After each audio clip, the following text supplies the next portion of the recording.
ಕಡ್ಡಾಯವಾಗಿ ತಾಲೂಕು ಮಟ್ಟದ ಅಧಿಕಾರಿಗಳಿರ್ಬೋದು, ಜಿಲ್ಲಾ ಮಟ್ಟದ ಅಧಿಕಾರಿಗಳಿರ್ಬೋದು, ಅವರೆಲ್ಲರೂ ಕೂಡ ಹೆಡ್ ಕ್ವಾರ್ಟರ್ನಲ್ಲಿ ಇರ್ತಕ್ಕಂಥದ್ದು ಕಡ್ಡಾಯ.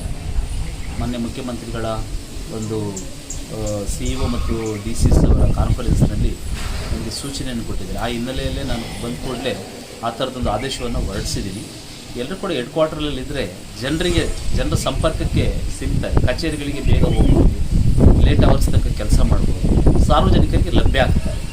ಆ ಒಂದು ಉದ್ದೇಶದಿಂದ ಹೇಳಿರ್ತಕ್ಕಂಥದ್ದು ಎಲ್ಲ ಅಧಿಕಾರಿಗಳು ಕಡ್ಡಾಯವಾಗಿ ಇರಲೇಬೇಕು,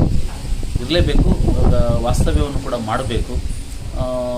ಆ ರೀತಿ ಮಾಡೋದ್ರಿಂದ ಒಂದು ಆಡಳಿತದಲ್ಲಿ ದಕ್ಷತೆಯಾಗಿ ಕೆಲಸ ಮಾಡ್ಬೋದು, ಒಂದು ಸಮಯಕ್ಕೆ ಸರಿಯಾಗಿ ಕೆಲಸ ಮಾಡ್ಬೋದು, ಸಾರ್ವಜನಿಕರ ಸಮಸ್ಯೆಗಳಿಗೆ ಸ್ಪಂದಿಸಲಿಕ್ಕೆ.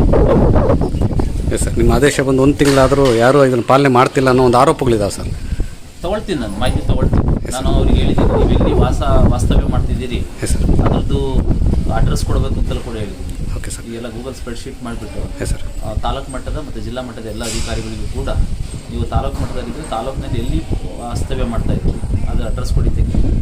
ಜಿಲ್ಲಾ ಮಟ್ಟದ ಅಧಿಕಾರಿಗಳು ಕೂಡ ಅಷ್ಟೇ, ಜಿಲ್ಲಾ ಮಟ್ಟದಲ್ಲಿ ಎಲ್ಲಿ ನೀವು ವಾಸ ಮಾಡ್ತಾ ಇದ್ದೀರಾ ಅದರದ್ದು ಒಂದು ಮಾಹಿತಿ ಕೊಡಿ ಅಂತೇಳಿ ಕೇಳಿದ್ದೀನಿ. ಅದನ್ನು ತೊಗೊಳ್ತೀನಿ. ಇದಕ್ಕೆ ಸಂಬಂಧ ವೇಳೆ ಇದಕ್ಕೇನಾದರೂ ಸರಿಯಾಗಿ ಅವರು ವಾಸ ಮಾಡ್ತಾ ಇಲ್ಲ, ಹೆಡ್ ಕ್ವಾರ್ಟರ್ನಲ್ಲಿ ಇಲ್ಲ ಅಂದರೆ ನೋಟಿಸ್ ಇಶ್ಯೂ ಮಾಡ್ತೀನಿ, ಶೋಕಸ್ ನೋಟಿಸ್ ಇಶ್ಯೂ ಮಾಡಿ ಎಕ್ಸ್ಪ್ಲನೇಷನ್ ಕಾಲ್ ಮಾಡ್ತೀನಿ, ಮುಂದಿನ ಹೊಣೆ ಮಾಡ್ತೀನಿ.